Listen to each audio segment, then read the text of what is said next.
Gracias, Señor, porque queremos que abras nuestros ojos. Abre mis ojos, oh Cristo. Todos con sus palmas así. Vamos, dile. Abre mis ojos, oh Cristo. Abre mis ojos, te pido. Yo quiero verte. Dile, yo quiero verte. Yo quiero verte. Abre mis ojos. Abre mis ojos, oh Cristo. Abre mis ojos, te pido. Yo quiero verte. Dile, yo quiero verte. Abre mis ojos. Abre mis ojos, oh Cristo. Y abre mis ojos, te pido. Yo quiero verte. Yo quiero, dile, y contemplar tu majestad y el resplandor de tu gloria. Derrama tu amor y poder cuando cantamos santo. Dile, contemplar tu majestad y el resplandor de tu gloria. Dile, derrama tu amor y poder cuando cantamos santo, santo.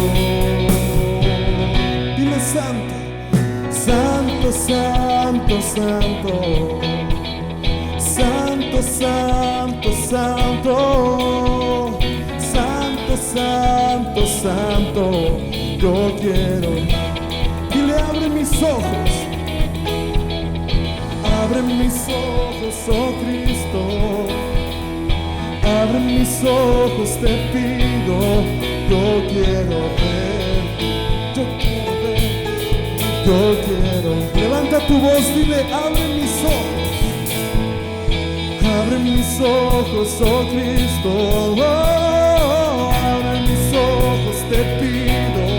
Yo quiero verte.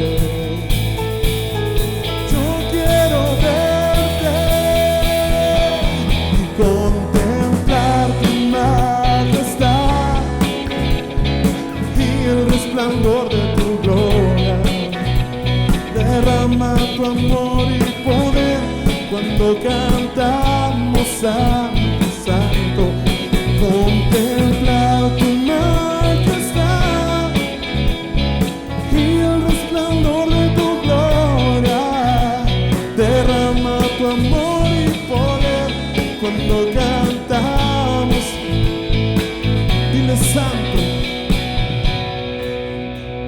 Santo, santo, santo, santo, santo, santo, santo, santo. Yo digo una vez más, santo, santo, santo, santo, santo, santo, santo, santo, santo, santo. Quiero verte y contemplar tu majestad y el resplandor de tu gloria. Dile, derrama tu amor y poder cuando cantamos. Dile, contemplar tu majestad y el resplandor de tu gloria.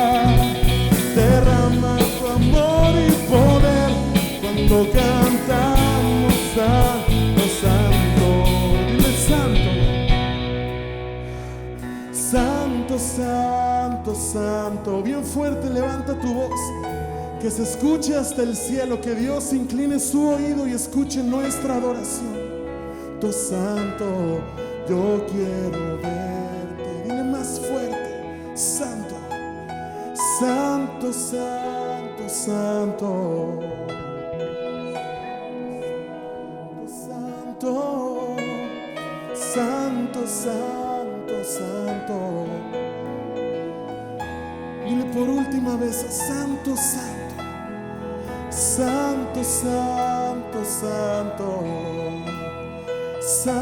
santo, santo, santo, santo, santo, santo, yo quiero verte. Gracias, Señor. Dale un fuerte aplauso a Dios ahí en tu lugar. Santo, santo, digno, digno de toda alabanza. Es para ti nuestra adoración, Señor, nuestros aplausos. Santo, santo, santo. Gracias, Señor. Te damos tantas gracias. Tú eres ese Dios de lo imposible, el Dios en el que confiamos.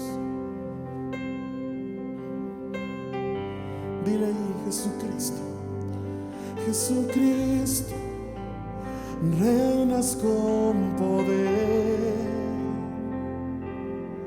soberano, victorioso Rey. Ni la muerte pudo detener tu poder para vencer. Jesucristo, tú reinas con poder, soberano, victorioso Rey. Dile, ni la muerte pudo detener tu poder para vencer. Dios de lo imposible, te adoramos. Eres invencible, soberano, tuya es toda la gloria, y tuyo es todo el honor. Jesucristo, tú reinas con poder. Dile, soberano, soberano, victorioso Rey. Ni la muerte pudo detener tu poder para vencer. Dios de lo imposible, te adoramos. Eres invencible, soberano, tuya es toda la gloria, y tuyo es todo el honor. Dile, Dios de lo imposible, Dios de lo imposible, te adoramos. Eres invencible, soberano, tuya es toda la gloria.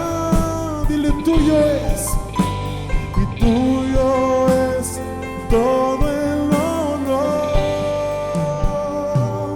Dile, y tuya es toda la gloria,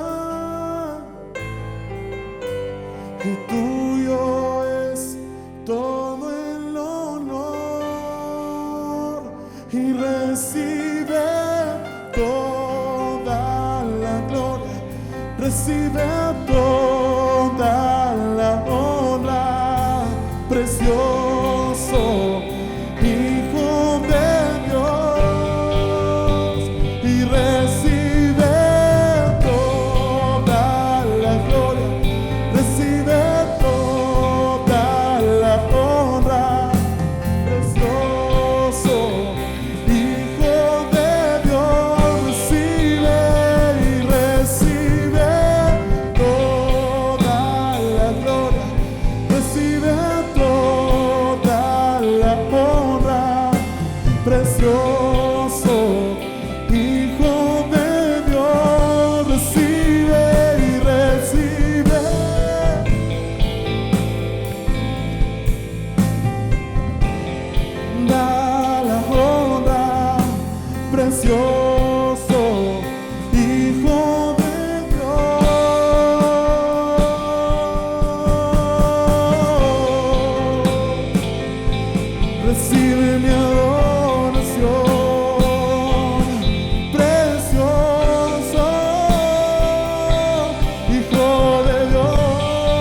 Hijo de Dios, y recibe toda la gloria, recibe toda la honra, precioso Hijo de Dios,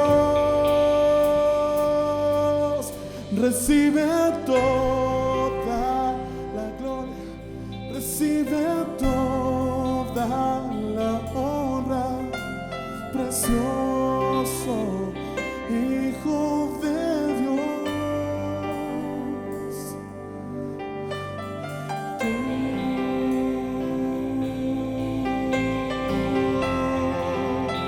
Levanta tu voz ahí en tu lugar. Levanta un cántico nuevo al Rey de Reyes. Dile cuánto le amas, cuánto le adoras ahí en tu lugar. Levanta tu voz. Gracias, Jesús, gracias por lo que has hecho. Y te amamos a ti, poderoso, mi Salvador. Yo te anhelo, yo espero por ti. Ven y llena este lugar y recibe toda la gloria, recibe toda la honra, precioso Hijo de Dios, y recibe toda la gloria, recibe toda la honra, precioso Hijo de Dios.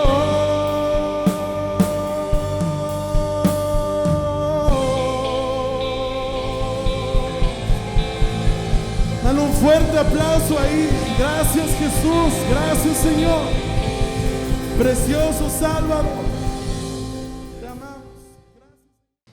Bueno, pues estamos librando una batalla. Hemos estado hablando la semana antepasada, hablamos sobre el Mateo 16, la declaración de Jesús, de las puertas del Hades no prevalecerán en contra de la iglesia. Hubo una pregunta al final del camino, identificándonos con el pasaje de ¿quién es Jesús para ti? Porque esa era la pregunta que Jesús hacía a Pedro. ¿Quién dice la gente que soy y quiénes dicen ustedes que soy yo? Lo que vimos hace 2 semanas es entonces que determina quién es Jesús para ti. O sea, ¿por qué? Porque vimos que como tú percibes a una persona, es tu tipo de relación con esa persona. Si tú te sientes cómoda con esa persona, tú te puedes relacionar libremente. Si tú tienes desconfianza de esa persona, pues entonces no te vas a abrir. Si no la conoces, pues vas a ser tímido. Si no sabes sus cualidades, pues no sabes en qué te puede ayudar. Entonces, por eso la pregunta de Jesús fue muy intencional. ¿Quiénes dicen ustedes que soy yo? Y veíamos hace 2 semanas que esto es determinante para nuestra fe y nuestro caminar cristiano. ¿Quién dicen ustedes que es Jesús para cada uno de ustedes? Pedro contestó: tú eres el Cristo, el Hijo del Dios viviente. Y cuando el Señor Jesucristo se dio cuenta de que Pedro tenía la revelación de quién era él, entonces estaba preparado para escuchar el anuncio de lo que iba a venir en el futuro inmediato. Las puertas del Hades no prevalecerán en contra de mi iglesia. ¿Qué estaba diciendo? Va a haber una guerra, va a haber una resistencia, el enemigo va a tratar de derribar mi iglesia, pero no lo va a lograr. Y estaba hablando también pues de la batalla inminente que él ya iba a cumplir, el Señor Jesucristo, al ser detenido, al ser apresado, al ser llevado a la cruz, al pagar el precio, resucitar y todo esto. Entonces, él estaba hablando proféticamente de lo que iba a pasar y de lo que íbamos a pasar como iglesia. Vimos que al final del camino es lo que estamos viviendo. El infierno ha levantado una guerra real que la estamos viviendo, pero hay una promesa de parte de Dios. La iglesia está fundamentada en Él. Entonces, la pregunta que hicimos hace 2 semanas es: ¿quién es para ti Jesucristo? Porque de lo que tú contestes de eso va a ser como vas a vivir tu cristianismo en este tiempo. Si para ti Jesús es tu Señor y es todo, pues entonces no tienes ningún problema de decir: mi vida está dedicada a ti, Señor. Si para ti Jesús es tu principio y tu fin, pues tú sabes si el vivir es Cristo, el morir es ganancia. Si para ti Jesús es el que conquistó toda la autoridad en la cruz, entonces pues tú sabes que hay una guerra, pero Él está a cargo de toda esta situación. Entonces, el contestar ¿quién es Jesús para nosotros? Va a determinar qué tipo de relación tenemos nosotros con Él, cómo lo percibimos, ¿no? Y la semana pasada estuvimos viendo que el Señor Jesucristo, cuando ya iba a partir, dejó al Espíritu Santo, porque sabía que íbamos a pelear una guerra y que por nosotros mismos no íbamos a poder, y que a través de la llenura del Espíritu Santo, la iglesia neotestamentaria pues se empezó a extender y llevó a Jerusalén, a Judea, Samaria y hasta lo último de la tierra. Entonces terminé preguntando: ¿quién es para ti el Espíritu Santo? ¿Quién es? O sea, ¿quién representa? Porque de acuerdo a la respuesta que tú me des, entonces eso me va a determinar el tipo de relación que tienes con el Espíritu Santo. Y el Señor Jesucristo dijo que Él se iba, pero iba a dejar al Espíritu Santo para que estuviera con nosotros todos los días. Yo te puedo decir que en lo personal, mi vida cristiana cambió completamente cuando conocí a la persona del Espíritu Santo, porque yo pensaba, yo decía: Dios tiene que ser más tangible. O sea, debe de haber una manera en que yo perciba a Dios de una manera más real, más tangible, aquí en la tierra donde yo estoy. Y cuando alguien me presenta al Espíritu Santo, al bautismo del Espíritu Santo como una investidura para tener poder y autoridad, cambió mi vida cristiana completamente. Y yo preguntaba, por ejemplo, hablando de la investidura del Espíritu Santo, preguntaba la semana pasada, decía: ¿cuántos de ustedes saben cuál es su don espiritual? 9 dones del Espíritu Santo. 1, palabra de ciencia. ¿Qué es la palabra de ciencia? La capacidad de conocer un evento presente, pasado o futuro, puede ser, no por medios naturales, sino por medios sobrenaturales. Por ejemplo, Jesús, cuando habla con la mujer samaritana, le dice: manda a llamar a tu marido, y la mujer le dice: pues no tengo marido, porque con el que vivía en ese momento realmente no era su marido. Y le dijo: bien has dicho, 5 has tenido y con el que vives no es tu marido.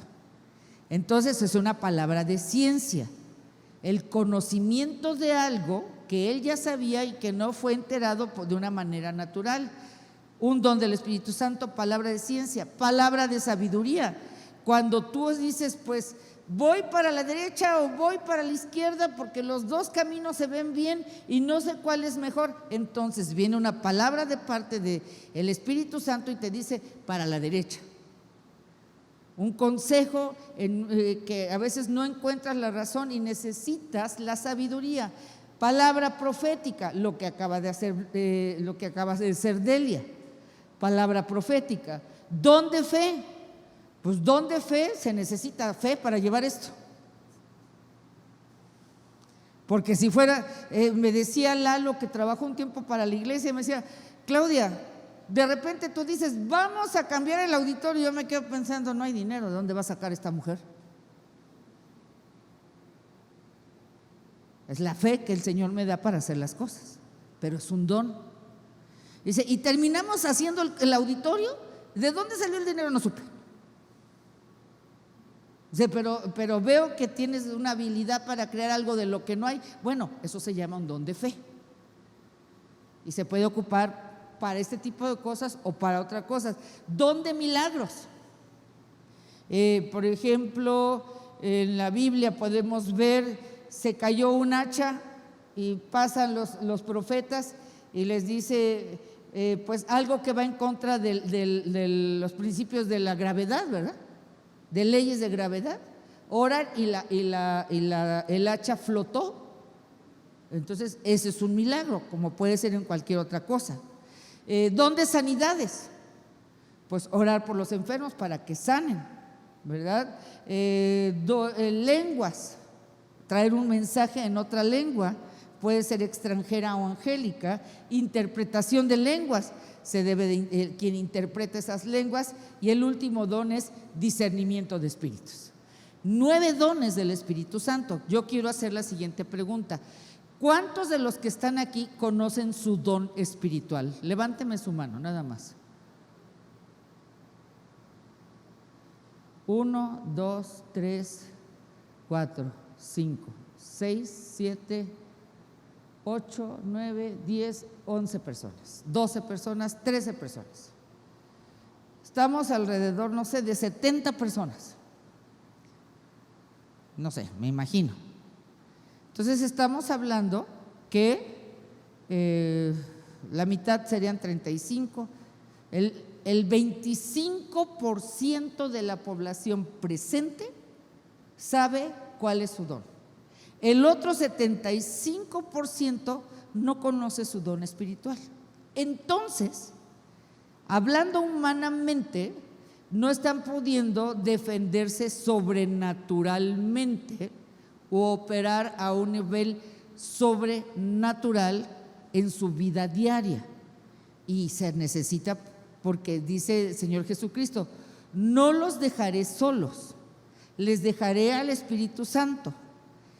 Y a través de ese poder del Espíritu Santo y la guianza del Espíritu Santo, ustedes harán mayores cosas de las que yo hice, porque todo lo que hizo Jesús lo hizo con el poder del Espíritu Santo y la guianza del Espíritu Santo. Jesús no hubiera podido llevar a cabo su ministerio si no hubiera sido con el poder y la guianza del Espíritu Santo, ¿ok? Entonces vimos la semana pasada este punto. Ahora, el día de hoy vamos a hablar algo que yo veo, y voy a tratar de juntar los 3 temas que hemos hablado. Veo que el temor es un enemigo que estamos enfrentando todos los que estamos aquí. Y te voy a decir una cosa: si tú son las 10 de la mañana y te mueres de sueño, probablemente estás en una depresión. Y como está la situación, hay más gente deprimida de la que ustedes piensan. Y la iglesia no está siendo la excepción. Durante 3 meses, 60 días, hemos sido adoctrinados a una pasividad, a un temor, a una desesperanza. Dicen los estudiosos de la conducta que para crear un hábito se necesitan 21 días. No sé, los nutriólogos, ¿verdad? Para crear un hábito alimenticio se necesita mínimo la perseverancia de 21 días. Bueno, por 60 días tú has escuchado mínimo, ya vamos para los 4 meses, por 90 días, por 3 meses, hemos escuchado fracaso, derrota, tristeza, muerte. Entonces, estamos viviendo una guerra, la cual es real, lo que estamos batallando. Y puedo ver en el cuerpo de Cristo, puedo ver esta guerra patente. No somos inmunes en la guerra. De hecho, cuando Jesús habló de dejar el Espíritu Santo, Él sabía que tenía que dejar algo sobrenatural y algo que nos diera la sabiduría para enfrentar las circunstancias en esta tierra, porque con sabiduría humana iba a ser imposible. Estamos en una guerra, 90 días ha sido adiestrado, aleccionado, adoctrinado, aunque te puedes morir 90 días mínimo, ya vamos para los 120 días de que algo te va a pasar, de que ya se acabó la esperanza, de que ya no va a volver a ser nada igual. Y cuando decimos una nueva normalidad, no lo oímos como algo bueno, honestamente. Hablar de una nueva normalidad, decir, uy, viene la cosa mejor. Hablar de una nueva normalidad en el contexto que lo estamos escuchando es a ver de cómo nos tocan los trancazos. Eso es lo que estamos oyendo. Entonces estamos en medio de una guerra y uno de los gigantes mayores, y lo hemos platicado en la iglesia, uno de los gigantes mayores es el temor, es el miedo. El miedo es una emoción que se presenta como una respuesta a una situación que percibimos como peligrosa. Esta situación puede ser real o supuesta. Y quiero aclarar, yo no estoy diciendo que el coronavirus sea algo supuesto, creo que es real, aclaro. Pero finalmente el miedo, una persona lo reacciona con esta emoción porque percibe algo como peligroso, puede ser real o puede ser algo supuesto por esa persona. Es un temor a algo presente o futuro. Y en algunos casos ese temor se conserva por algo que sucedió en el pasado. Esta emoción del temor es una emoción primaria. Todo mundo tenemos temor. Es necesario porque es una alarma que nos hace estar alerta ante una amenaza o situación de riesgo para reaccionar con una posible defensa o, en su caso, huir del lugar para salvar nuestra vida. Ahora, nuevamente, esta amenaza no deja de ser algo que está sujeto a la percepción de la persona. Como ya lo hubiéramos dicho, como ya lo dijimos, puede ser real o no puede ser real, puede ser imaginaria solamente. Cuando no hay una proporción equitativa a la intensidad de la amenaza de miedo, ¿ok? Cuando ya ese miedo no es proporcional a la amenaza que estamos enfrentando, entonces, ya el miedo y peligro ya no guardan ese equilibrio. Entonces se habla de un miedo neurótico. Un miedo neurótico es conocido como un miedo irracional. Un miedo irracional es algo que ya no tiene racionalidad, pues que no es lógico. Y miren, nuevamente quiero aclarar, y yo sé que esto se está grabando, no estoy diciendo que no exista el coronavirus. Pero yo quiero que pensemos racionalmente. Todos los meses muere gente de cáncer, ¿sí o no? Todos los meses muere gente de neumonía, con coronavirus o sin coronavirus, ¿sí o no es cierto? Todos los meses muere gente por diabetes, ¿sí o no? Ok. Estadísticamente hablando, hasta el día de hoy, hay más muertes por otros conceptos que por el coronavirus, ¿o me equivoco? Díganme, ¿me equivoco o no? ¿Lo han leído? ¿Les consta por estadísticas? Ok. Ahora les voy a la siguiente pregunta. Hoy por hoy, ¿a qué le tienes más miedo de morirte? ¿Por qué? La neta.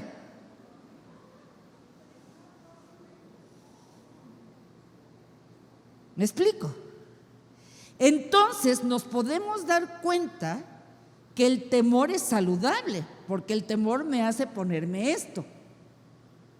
Un temor racional me hace cuidarme, lavarme las manos, pero un temor irracional me hace ver las cosas en una desproporción lógica, pensante, porque aquí estoy acudiendo a estadísticas. Yo presenté por ahí en uno de mis muros las muertes por otros puntos. Hay otros rubros que la gente sigue muriendo más gente por esos rubros que por el coronavirus. Y no estoy diciendo que no exista. Y no estoy diciendo que no se tiene uno que cuidar. Quiero aclararlo. Pero aún por leyes de probabilidades. Entonces nos damos cuenta que este bombardeo de información, de temor por 90 días, ya casi 120 días, ha levantado un gigante en el cual yo puedo ver al pueblo cristiano batallando con una potestad de temor, con una potestad de depresión, de desánimo, que es tiempo que nos levantemos. ¿Ya me dijiste quién es Jesús para ti? Es el que tiene la unción para traer libertad a los cautivos, para traer buenas nuevas a los que no tienen esperanza. Es la roca de nuestra salvación, es nuestro principio, es nuestro fin, es el príncipe de paz, es Dios eterno, Dios con nosotros. Ya vimos la semana pasada quién es el Espíritu Santo. Ahora lo que tenemos que estar alerta es, estamos batallando, estamos peleando contra un enemigo, y lo primero que tenemos que hacer en esta guerra, ahora, punto número 1, estás sumergido en la guerra, estés enterado o no estés enterado. Hay una guerra, y en esa guerra tú y yo estamos en medio de esa guerra. Hay algo que está batallando en contra de nuestras emociones, de nuestros pensamientos, de nuestra voluntad. Estamos en medio de una guerra, y los enemigos a vencer es el miedo, es la depresión, es la desesperanza. Jesús hizo todo, dijo, ya te dejé al Espíritu Santo, pero si tú no te relacionas con el Espíritu Santo no es mago, no es dividibadibidú, ¡fum! Para que tú puedas obtener los beneficios de una relación, la que sea, tengo que relacionarme con esa persona, tengo que conocer sus habilidades, tengo que dejar influenciarme, dirigirme por esa persona. Por eso preguntaba quién es el Espíritu Santo. Estamos en una guerra, y esta guerra, si no la enfrentamos, nos está teniendo. Dice, no, es que a mí no me gustan las broncas. Bueno, el que tú no hagas nada, entonces está siendo vencido por esa guerra. Hay una realidad, ¿ok? Entonces, este miedo neurótico es un miedo irracional que puede causar aún ataques de pánico. Veíamos en la semana, digo, hay gente que te dice, es que platicaba ayer con una psicóloga y decía, bueno, hay gente que me está diciendo que siente opresión en el pecho, que no sale. ¿Esos son ataques de ansiedad? ¿Alguien le ha dado alguna vez ataque de ansiedad? A ver, los sinceros, como dijera Cantinflas, los sinceros, ¿verdad que sí? Son miedos ya neuróticos que estamos teniendo a causa de la guerra en la que estamos todos metidos. Puede causar miedos, ataques de pánico, de ansiedad, y aún en una medida ya desmesurada es un terror a enfrentar la vida, llegando a ser incapacitante para la persona que lo sufre, que sentirá un nivel elevado, tan alto de angustia que apenas podrá canalizar ese temor, produciendo así un bloqueo patológico. Un bloqueo patológico, algo patológico es cuando ya se desarrolló una conducta dañina que nos aísla de los demás, o que nos impide funcionar efectivamente y productivamente, ¿ok? Entonces vemos que es el miedo. El miedo, cuando es proporcionado al problema y provoca reacciones que protegieron del peligro, entonces es sano. Por eso es una emoción primaria. Todos tenemos que tenerla, o sea, porque si no, pues estaríamos expuestos, ¿ok? Pero podemos ver muchos héroes de la fe. Estos héroes de la fe, pues nos inspiran siempre que oímos de ellos, ¿verdad? Pero quiero decirte que estos héroes de la fe también enfrentaron el miedo. También enfrentaron circunstancias difíciles. Segunda de Corintios 7:5, Pablo está diciendo: cuando llegamos a Macedonia, nuestro cuerpo no tuvo ningún descanso, sino que nos vimos acosados por todas partes, conflictos por fuera, temores por dentro. Pablo aquí tiene la honestidad de decir: híjole, llegando a Macedonia había unas broncas por fuera que provocaran temores internos. Luego vemos en el Salmo 34 del 4 al 6, dice: busqué al Señor y Él me libró de todos mis temores. Radiantes están los que en Él acuden, jamás su rostro se cubre de vergüenza. Este pobre clamó y el Señor lo oyó, lo libró de sus angustias. Busqué al Señor y Él me respondió y me libró de todos mis temores. David aquí está escribiendo. David estuvo sujeto a miedos. Oye, miedo tenía bronca personal el rey de la nación de Israel con él. Lo estaba persiguiendo para matarlo. Miren, si aquí nos da miedo cuando se habla de la PGJ y todas, imagínate que el presidente de la República tuviera un problema personal contigo y que dijera: todo mi poder y toda mi influencia van en contra de ti. A ver, ¿quién estaría tan tranquilito? Pues eso es lo que estaba pasando David. David estaba enfrentando un temor real. O sea, el mero de la nación estaba en contra de él. Estaba persiguiéndolo, estaba buscando acabar con su vida. David tuvo que enfrentar temores. Estábamos platicando hace unos días sobre, pues no sabemos si fue decepción, si fue temor, pero en el mundo espiritual, hablando del mundo espiritual, hay espíritus territoriales. Y en el caso de David tuvo que enfrentar un espíritu de Absalón, que su hijo era Absalón. Tuvo que enfrentarse a este espíritu de división, a la contienda que provocó el hijo. Evidentemente había situaciones en la nación que la gente no estaba a gusto. En cualquier liderazgo así sucede. Pues ahí en el caso de David no era la excepción. Absalón se sentaba a las puertas de la ciudad y le decía a la gente: yo sí te voy a hacer justicia, no voy a ser como mi papá. Yo sí te voy a dar tiempo porque mi papá no te lo da. Entonces vemos que se levanta un golpe de estado y David era el rey. Entonces imagínense, hablando con David, pues un problema, un temor de un golpe de estado. Ahora, podemos inferir que él no se preparó para pelear de frente, así que estaba a expensas a que el hijo hiciera lo que quisiera hacer, o sea, y a que el pueblo reaccionara correctamente, porque no se ve que David haya preparado un ejército para combatir al hijo, sino él se fue a recluir. Entonces aquí David estaba batallando con el temor, y yo quiero pensar también con la tristeza. Y tal vez inferíamos aún con la condenación. Él había fallado como padre, había sido muy negligente, muy displicente, esa es la palabra, muy displicente. Dice que los hijos de David se perdieron porque nunca les puso tropiezo.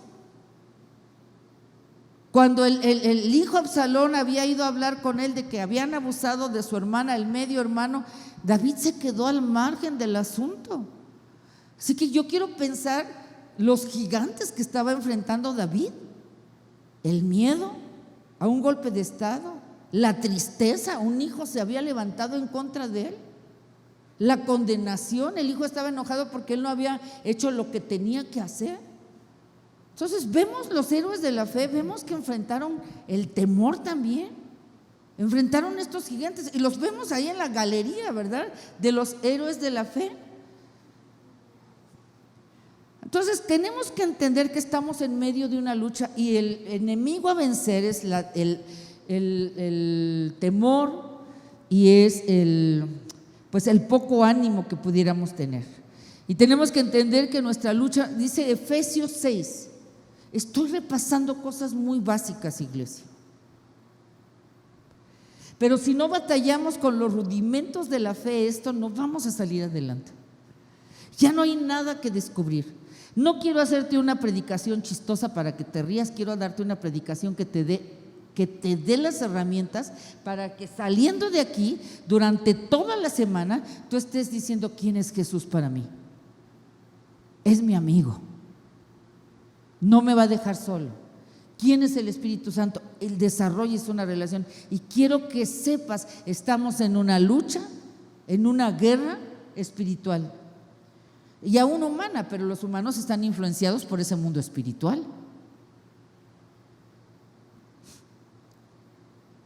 Una lucha en un momento dado aún con nosotros mismos, porque hemos estado influenciados de todo eso. Entonces tienes que batallar con tus propios pensamientos y tienes que batallar con lo que se está moviendo en el ámbito espiritual.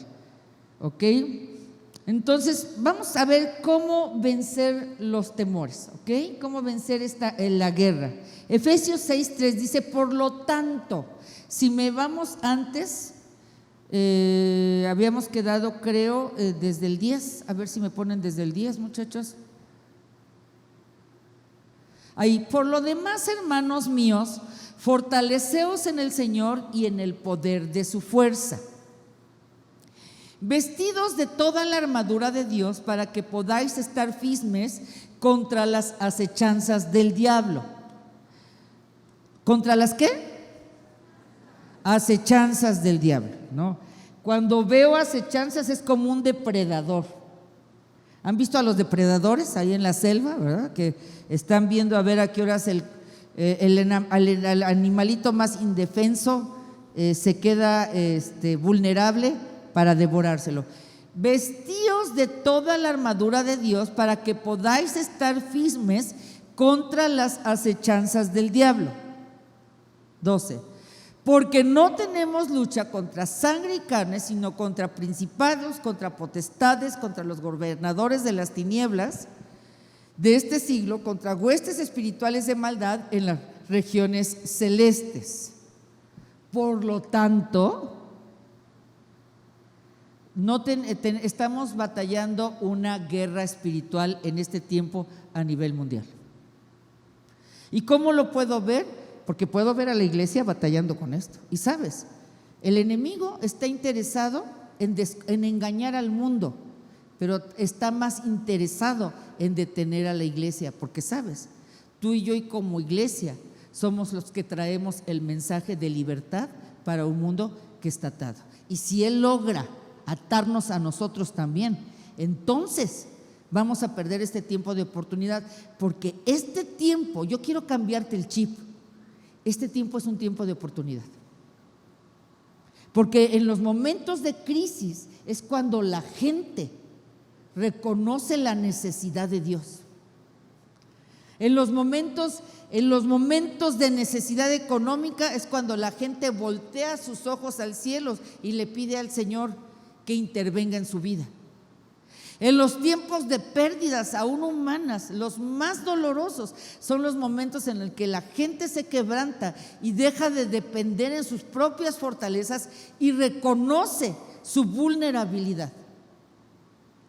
Así que estamos en tiempos de oportunidad. Nosotros como cristianos deberíamos de tener una percepción diferente de lo que estamos viendo. Nosotros como cristianos deberíamos de ver en este tiempo, hay gente que antes no me había escuchado y ahora me puede oír.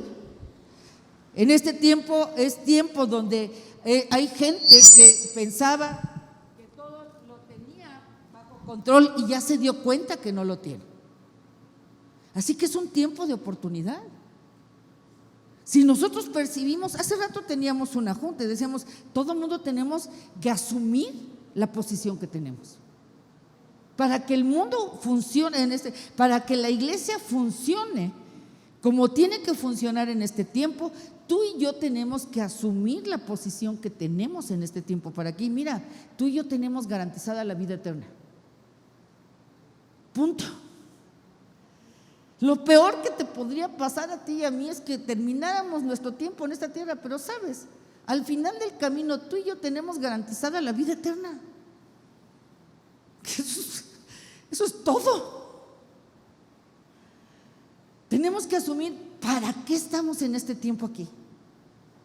Si el enemigo logra engañarnos a ti y a mí, si tú y yo no nos hacemos conscientes de que estamos en una guerra real, entonces podemos estar oprimidos y no darnos cuenta. Y yo puedo ver en el cuerpo de Cristo cierto letargo, cierta apatía. ¿Por qué? Porque 90 días o 120 días has escuchado sentencia de muerte, palabras de fracaso, desánimo, tristeza. Se requiere solamente 21 días para establecer una conducta. Y el enemigo por 120 días te ha estado amenazando y se ha estado riendo. Yo creo que David fue ahí al campo de batalla y veía al filisteo, ¿verdad? ¿Cómo se llamaba? Goliat. Y Goliat estaba diciendo: a ver, ¿quién de ustedes es tan bueno? A ver, un tirito conmigo. Y dicen que estaban todos los israelitas arratonados ahí, ¿verdad? ¿Por qué? Porque el filisteo estaba grandote, estaba fuerte, era un gigante. Pero ellos habían perdido de vista quiénes eran ellos. Y ahorita el Goliat que estamos enfrentando es el miedo, es la depresión, es la tristeza, es la derrota. Porque Goliat durante 120 días nos está diciendo: mira lo que te voy a hacer, mira lo que te va a pasar, mira cómo vas a quedar. Y dice que estaba el pueblo de Israel y todos estaban: ay, sí, qué miedo. No, pues ve tú, no, manito, no, pues ve tú. Me acuerdo, mi sobrino Josué estaba chiquillo y le hicieron su traje. Mi papá estaba metido en la charrería y le hicieron su traje de charro. Y le iban a poner un becerrito ahí para que lo montara, ¿verdad? Y ahí estaba el otro muy bravo y estaba muy valentón. Y ya cuando le tocó a Josué subirse al becerrito, nada más se vio que atravesó el rodeo y se echó a correr, pero no le vimos ni los pies, ¿verdad? Porque ya a la hora de la hora. Entonces, así estaba el pueblo de Israel. Hasta que llegó David y dijo: ¿cómo dejan que un filisteo incircunciso nos esté amenazando? ¿Cómo le dan autoridad a este tipo? O sea, nosotros somos los hijos del Dios viviente. Y este baboso se la ha pasado amenazándonos y ustedes quedándose callados. Y agarra a David y era un chamaco. Era un chamaco cuando esto sucedió y se enfrentó a Goliat. Y yo veo al pueblo de Dios atemorizado por las amenazas que 120 días Goliat nos ha dicho a cada uno de nosotros. Estamos en una guerra. Estamos en una guerra y no nada más se trata. Al final del camino tú y yo tenemos garantizada ya la vida eterna, pero hay un mundo allá afuera que se está muriendo y se están yendo al infierno.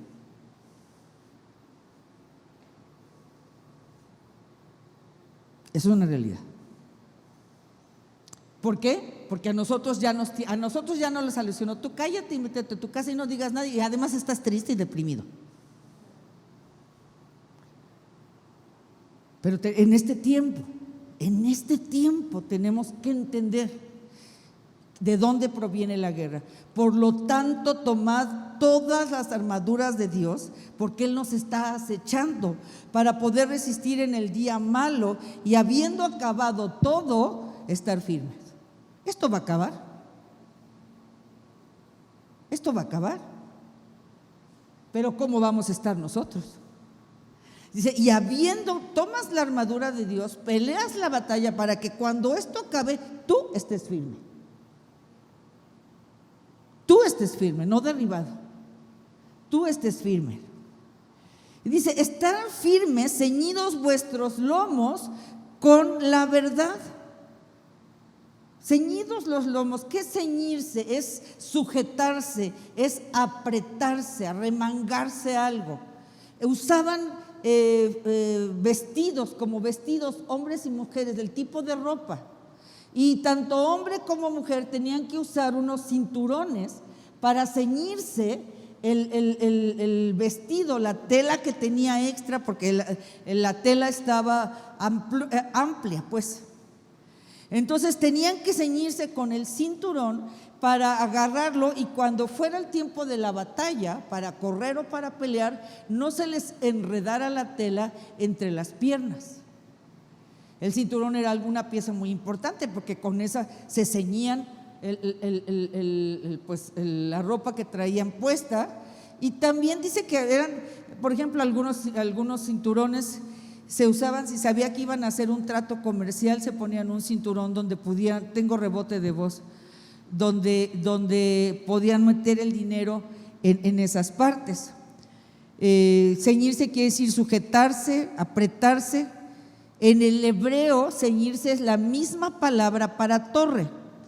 Y del cinturón, en una armadura, de ahí se colgaba la espada en el cinturón, y del cinturón se ajustaba la coraza también. Ahorita vamos a ver. Como cristianos tenemos que ceñirnos en este tiempo de tantas mentiras con la verdad. Dice, ceñidos vuestros lomos con la verdad. Mira, tú escuchas una declaración hoy y mañana escuchas algo completamente diferente. Que no pasa nada, que abrácense y besen. No, que sí pasa, que ya se van a morir todos. Que este mes es el pico, no, me equivoqué, que es el siguiente. Que se batalla con esto, no, no es cierto, así no se batalla, así te pones peor. Santo Dios, ya no le agreguen más estrés al que ya traigo.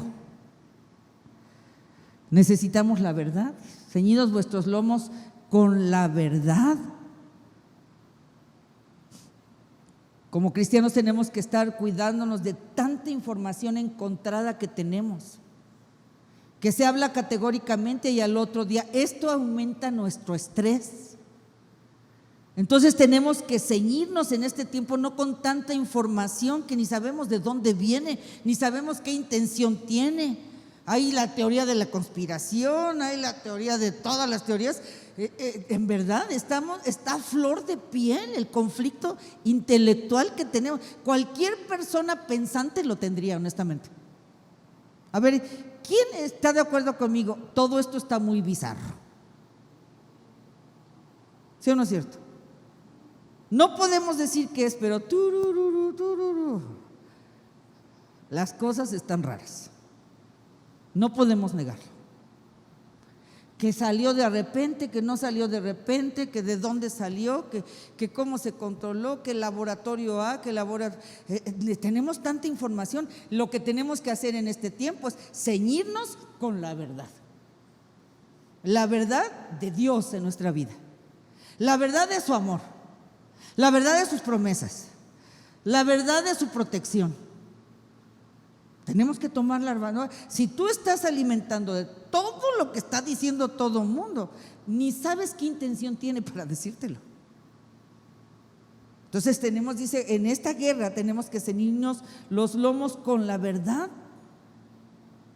vestidos con la coraza de justicia. En la armadura romana era la pieza más grande, la coraza.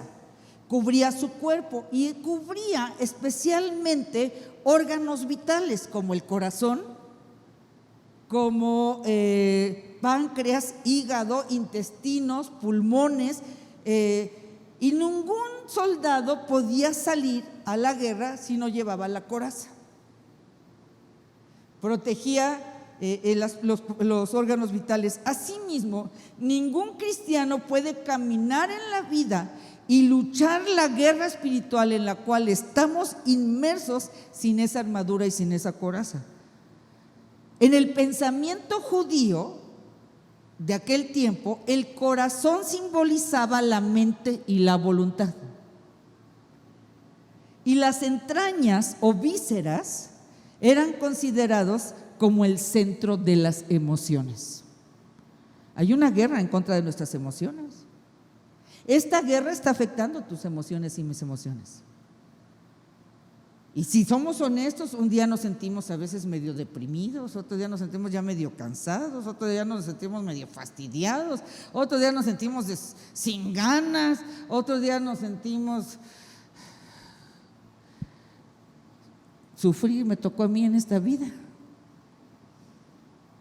Hay una guerra con las emociones. Entonces, en aquel entonces, para el pensamiento judío, el corazón simbolizaba mente y voluntad, y las entrañas eran consideradas como el centro de las emociones. Y es precisamente en estas áreas, dice, con la coraza de justicia, ¿verdad? Porque el enemigo está tocando fuertemente las emociones. Si el enemigo logra quitarte la emoción de la confianza o del gozo, te va a debilitar. En este tiempo estamos fuertemente atacados los cristianos. Él está oscureciendo la mente con doctrinas falsas, con principios falsos, con percepciones falsas de nosotros, con información falsa. Está confundiendo nuestras emociones, logrando varias cosas. ¿Por qué? Porque percepciones son realidades. Afectan finalmente nuestra voluntad y emociones. La coraza de justicia de Dios nos ayuda a vivir diario. La justicia humana es inútil, aún dice la palabra que nuestros mejores actos de justicia son como trapos de inmundicia para Él. Dice que calzados los pies con el apresto del evangelio de la paz. Generalmente interpretamos esto de ir y predicar las buenas nuevas, de ir y evangelizar, pero hay que interpretar una regla de interpretación para que no saques un texto fuera de contexto, es lee el contexto de que están hablando. ¿Está hablando de evangelismo? ¿O está hablando de guerra espiritual? Está hablando de guerra espiritual. En todo, es más, en todo Efesios. Está hablando de principios de ética, principios de relación, de guerra espiritual. Ese es el contexto. Calzados los pies con el apresto del evangelio de la paz. En esa época, el calzado romano, pues para los soldados en especial era muy importante. Ellos, este calzado, pues tenía que ser de una muy buena calidad, tenía que ser muy resistente. Y tenía que tener una suela lo suficientemente bien diseñada y gruesa para poder enfrentar la vida diaria. Pues había escombros, llegaban, combatían las ciudades, derribaban muros, había guerra. Entonces tenían que tener un calzado que los protegiera del escombro, de las piedras, de las armas. En los campos de batalla se acostumbraba a poner cosas filosas, puntiagudas, como una trampa para que cuando los soldados estuvieran batallando quedaran clavados, porque bueno, los zapatos que usaban pues no dejaban de ser plásticos. Entonces, si lograban uno que otro se ensartara ahí, pues imagina, ¿alguien se imagina el dolor que pudiera pasar? Entonces, eso sucedía. Pablo está hablando en un contexto de guerra, de un uniforme militar, de cada una de las piezas. Y dice que tenemos que entonces estar calzando los pies con el apresto del evangelio de la paz. Además, esos zapatos tenían una parte como metálica, que era como… Pues yo me imagino, si me permiten, algo muy parecido posiblemente a los zapatos de fútbol, que tienen unas cosas metálicas que hacen que agarre el zapato en el pasto. Los zapatos de los soldados romanos tenían unos elementos metálicos que les ayudaba en el tiempo de la guerra, al estar peleando cuerpo a cuerpo, pues a no resbalarse, a quedarse a tener más estabilidad y más punto de apoyo en el momento de estar forcejeando. También tenía esos zapatos romanos, tenían cinturón, tenían unas hebillas con unas correas muy fuertes, porque pues al estar moviéndose, pues si no estaban bien agarrados, se les zafaban los zapatos que traían. Entonces está hablando, Pablo está usando cada una de las piezas de ese uniforme militar, pues para ilustrar los elementos espirituales, porque dice la palabra que nuestra lucha nosotros la vamos a batallar no con armas según el mundo, sino armas espirituales poderosas en Dios. Por eso está diciendo aquí, tenemos que ponernos los pies con el apresto del Evangelio de la paz.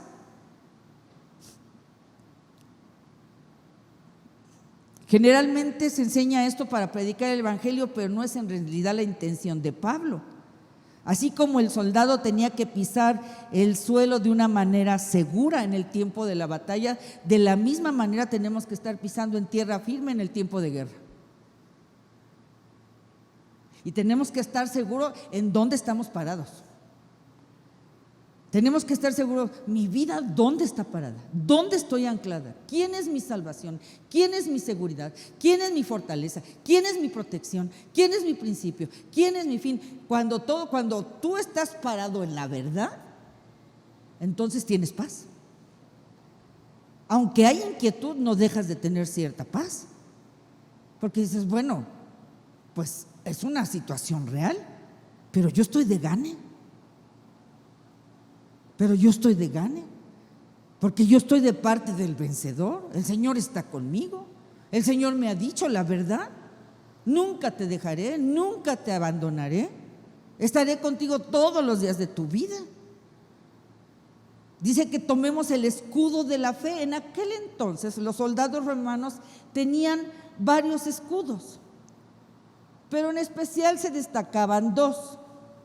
Había un escudo redondo que lo metían en el antebrazo y con el otro batallaban con la espada. Pero no es al que se está refiriendo Pablo. Está hablando de un escudo que medía 1,30 de alto, 1,30 más o menos así, por 75 de ancho, más o menos así. 1,30 por 75. ¿Por qué? Porque en las guerras se mandaban las flechas y se les ponía algodón, se les ponía una brea y se encendían, y se mandaban los arqueros, mandaban esas flechas que además de que tenían el pico para matar, también tenían la habilidad de incendiar a la gente sobre la cual llegaba esa flecha. Entonces estos escudos, ellos podían agacharse o flexionar sus rodillas y podían pasar resguardarse del ataque de esas flechas. ¿Ok?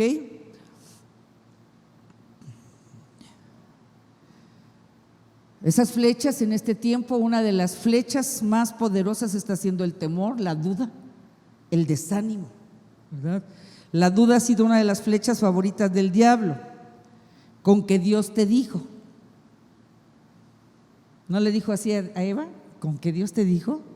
No es cierto, hombre. ¿Con que Dios te dijo que siempre va a estar contigo? No. ¿Con qué? Dice que tomemos el yelmo de la salvación. El yelmo en la antigüedad, pues en las guerras en ese tiempo protegían la cabeza y en algunos cascos aún protegían la cara. Este yelmo nos va a proteger nuestra mente de las fuertes dudas que el enemigo pone a diario acerca de la seguridad de nuestra vida. Hay gente que honestamente, y no lo digo para juzgarlo, realmente está viviendo bajo un terror de la muerte. Es una realidad, ¿verdad? Dice que la espada del Espíritu, que es la palabra de Dios, es el único elemento ofensivo que vemos en toda la armadura que menciona Pablo. Está diseñada para cumplir una función ofensiva y defensiva al mismo tiempo. Jesús, por ejemplo, usó esta espada para defenderse de los ataques de Satanás, ahí en Mateo 4, del 4 al 7. Estamos en una guerra, iglesia, estamos en una iglesia. Ahora, estas cosas que estoy hablando son muy elementales. Es algo que hemos oído por mucho tiempo, pero si tú estás en medio de la guerra y no estás tomando cada uno de estos elementos, entonces de una manera pasiva, pero estás cediendo a la guerra. Porque no hay una manera de enfrentar esta situación si no es con esta armadura espiritual. No existe de otra. Si estamos tratando de ganarla con una lógica humana, lo único que vamos a terminar es más cansados de lo que estábamos, porque esto no tiene ni pies ni cabeza. ¿O alguien ya le encontró pies o cabeza? Para que me lo comparta por ahí. Esto no tiene ni pieza ni cabeza. ¿Alguien ya encontró la solución, la vacuna? ¿Alguien ya le dieron las estadísticas quién va a perder el trabajo el próximo año? O sea, ya para que se vaya preparando. ¿Verdad que no? Estamos en medio de una guerra que humanamente no tenemos los recursos para enfrentarla. Y que si intentamos usar todos esos recursos humanos, lo único que terminamos es más agobiados y más cansados y más frustrados. Porque si como gente de negocio tú sacas estadísticas, las estadísticas no te van a ayudar, compadre, para nada.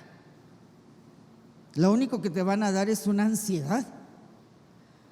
Entonces, para librar esta guerra necesitamos, para ganarla como iglesia, necesitamos tomar los elementos espirituales que nos dice aquí, para salir adelante.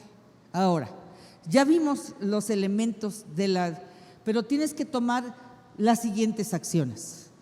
Dice, terminando Efesios, me ponen la última parte, por favor. Después de que dice todos los elementos, dice orando en todo tiempo. ¿Cuándo? Orando en todo tiempo. O sea, toma toda la armadura y ora todo el tiempo, con toda oración y súplica en el Espíritu, velando en ello con toda perseverancia y súplica por los santos. Romanos dice que muchas veces tú y yo no sabemos qué orar porque no sabemos orar como nos conviene, pero que el Espíritu Santo ora con gemidos indecibles. Entonces es el tiempo de orar en el Espíritu, orar en lenguas. ¿Qué estamos haciendo cuando nos sentimos agobiados en este tiempo? Gente que está batallando ataques de ansiedad, estamos dentro de la guerra espiritual. Miren, David era un hombre de guerra, pero ¿saben dónde ganaba David la batalla? ¿Dónde? Pues evidentemente se veía el triunfo finiquitado en el campo de batalla, pero realmente David ganaba la guerra en su tiempo de oración y de intimidad con Dios, porque David, antes de salir a la guerra, iba con Dios y le decía: aquí estoy, ¿qué tengo que hacer?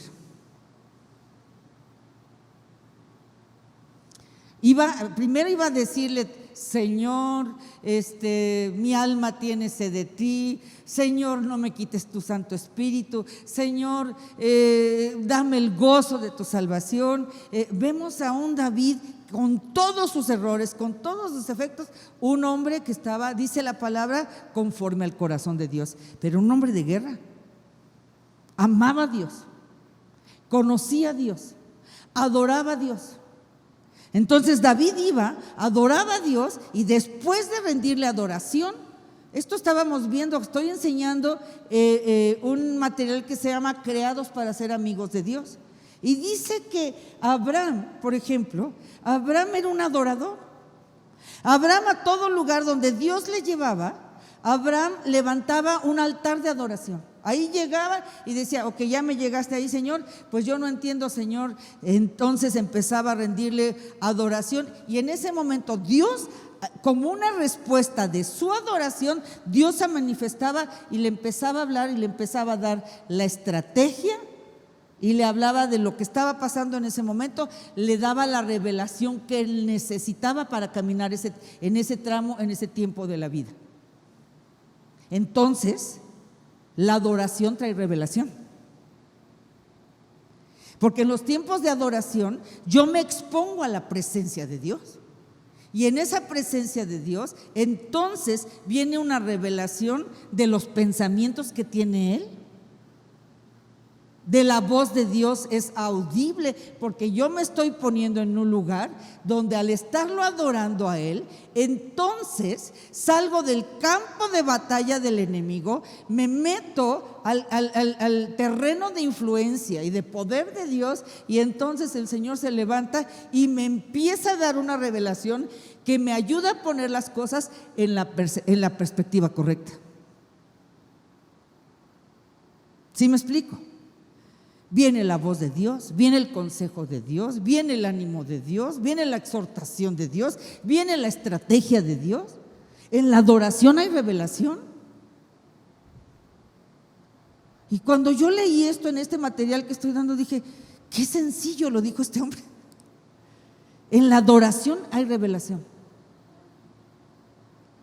Y ahora digo, el pueblo no tiene revelación porque no adora a Dios. Y entonces empecé a recordar, dije, sí es cierto, sí es cierto. ¿Cómo empecé a ganar las batallas espirituales en mi caminar cristiano? Cuando empecé a levantar las manos y empecé a adorarlo. Entonces mis cadenas se cayeron y mi persona se expuso a su presencia, y su presencia traía el ánimo, y su presencia traía el consejo, y su presencia traía el consuelo, y su presencia traía la palabra de sabiduría, lo que teníamos que hacer. Y cuántas cosas. Yo dije, la adoración trae revelación, y trae revelación para derrotar a nuestros enemigos, porque en esos tiempos yo dije, yo me acuerdo que una amiga mía me decía, Claudia, cuando yo te conocí, ay, qué barbaridad, años te vi levantando tus manos, ¿cómo llorabas? Yo sé, esta mujer, ¿de dónde le sale tanta agua?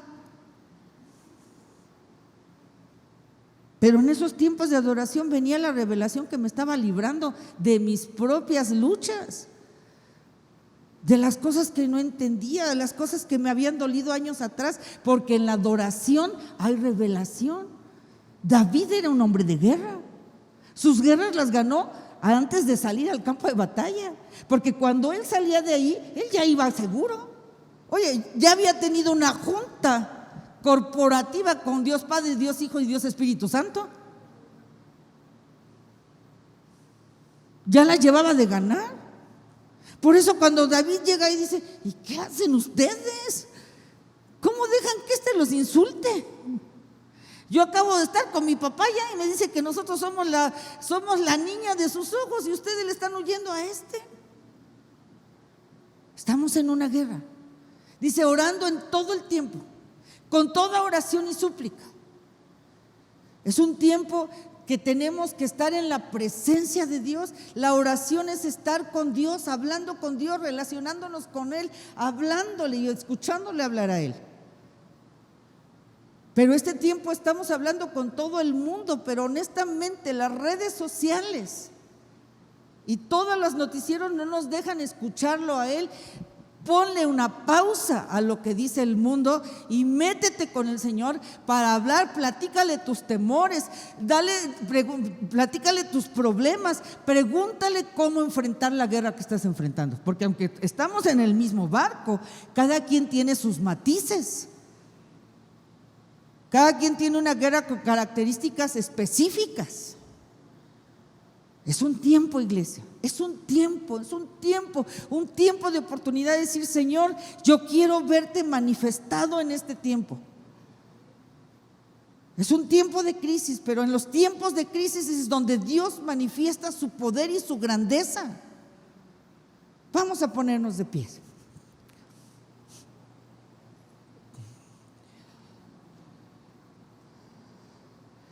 orando en todo el tiempo, acciones, no dejando de congregarnos.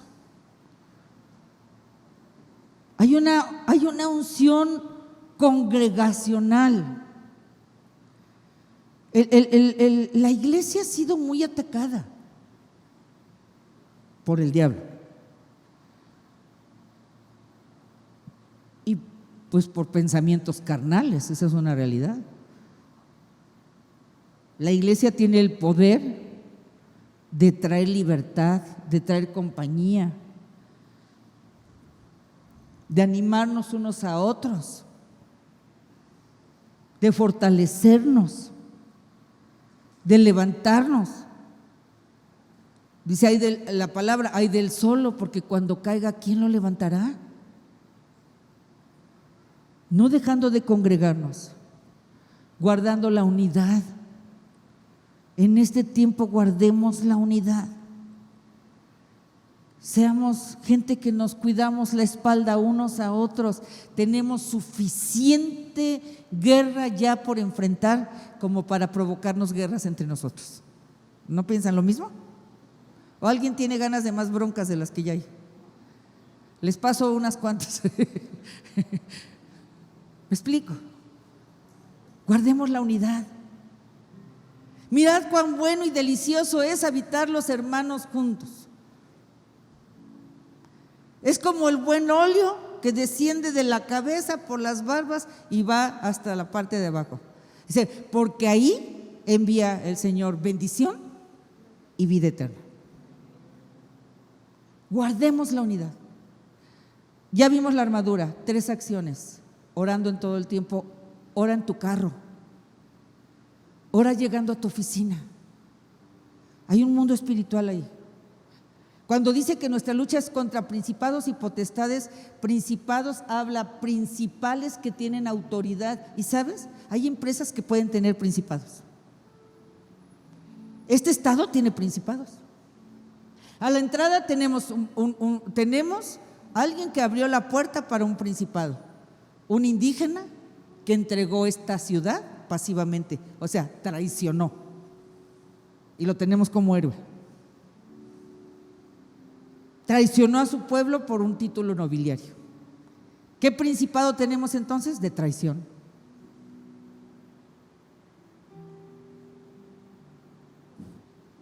Yo me acuerdo cuando yo llegué había, no sé, a la escuela de mis hijos, no sé cuántos matrimonios, pero no sé cuántos matrimonios se acabaron, porque hay un principado. San Juan del Río, el primer estado a nivel nacional con mayor número de madres solteras. ¿Creen que es casualidad? De veras, sería muy ingenuo. Sería muy ingenuo. Es el momento de decir, ¿qué tiene San Juan del Río?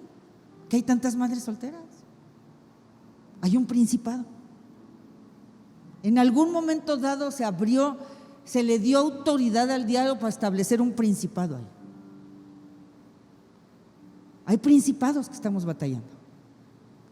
Hay principados donde estás, en la colonia donde estás. Hubo un tiempo en la vida de la iglesia que tal vez se salió de balance esta enseñanza, pero se ha dejado de enseñar. He estado tomando estos 3 domingos rudimentos de la fe para poder batallar esto. De nada te sirve que te dé una predicación sensacionalista que no te sirve en la vida práctica para nada. Tienes que basar quién es Cristo para mí. Es la roca de mi salvación. Mi fe está fundada en Él. ¿Quién es el Espíritu Santo? Mi ayudador, el que me da la fuerza, el que necesito que me guíe, el que me revele la verdad. ¿Cómo voy a pelear esta guerra? Con las armas espirituales. Tengo que cuidar mis pensamientos, poniéndome el yelmo de la salvación, cuidar mis emociones, mi voluntad, poniéndome la coraza de la justicia. ¿Por qué? Porque todos los días sales y todo el día el diablo te lo está recordando. Y si no, tú le ayudas, porque estamos aleccionados. ¿Me explico? Ponte disciplinas espirituales. Nuestras armas no son carnales, sino espirituales. hazte el propósito. Yo quiero invitarte. Es que me agarran las carreras en la mañana. Seamos prácticos. Querétaro ya creció. Querétaro ya no era el pueblito que era antes. Hazte una. ¿Sabes qué? Me voy a hacer la disciplina de a la hora que deje a los niños, voy a estar escuchando la Biblia. Yo estoy dando un estudio de 8 a 9, voy a meterme al estudio. Voy a poner cantos o voy a orar con mis hijos. Yo me acuerdo, eso hacíamos. A la hora del desayuno compramos una Biblia para niños y todos los días a la hora del desayuno se leía una lección. De una manera sencilla, eran tramos cortitos. No les leía la versión Reina Valera, los niños ni entendían. Esta Biblia tenía el concentrado de cada capítulo y esa era nuestra disciplina sencilla, práctica. A la hora del desayuno, mientras papá servía el desayuno o yo servía el desayuno, otro estaba leyendo la lección del día. Se estaba metiendo la palabra. Y a la hora de ir a dejar a los niños, íbamos orando. Práctico. A ver, Eric, te toca orar a ti. ¿Por qué quieres orar? Por Juanito, mi compañero de la escuela, porque llegó llorando ayer, porque su papá estaba enfermo. Perfecto, vas. Una oración de 1 minuto. ¿Me explico? Pero ¿sabes qué está pasando? Que estamos en esta guerra y estamos más asociados con el diablo que con Dios. Porque en el momento que tú no tomas las armas espirituales, lo que estás cargando son las mentiras del diablo. Y el diablo nos está oprimiendo. Yo lo puedo ver, veo a la gente oprimida. Se ve la pesadez. Estamos en este tiempo batallar, meternos, fajarnos, seguirnos, declarar la verdad.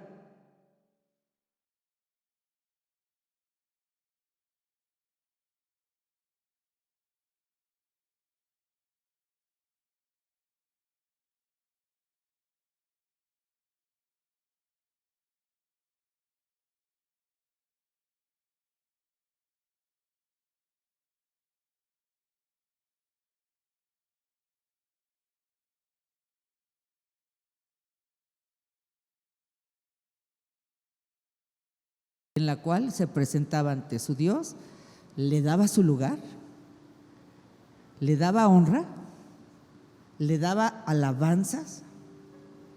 ¿Qué es alabanza? Eres bueno, eres fiel, eres justo, eres misericordioso, eres paciente, eres proveedor. Eso es alabanza. Y entonces, como respuesta, Dios a esa adoración venía la paz, la certeza, la dirección.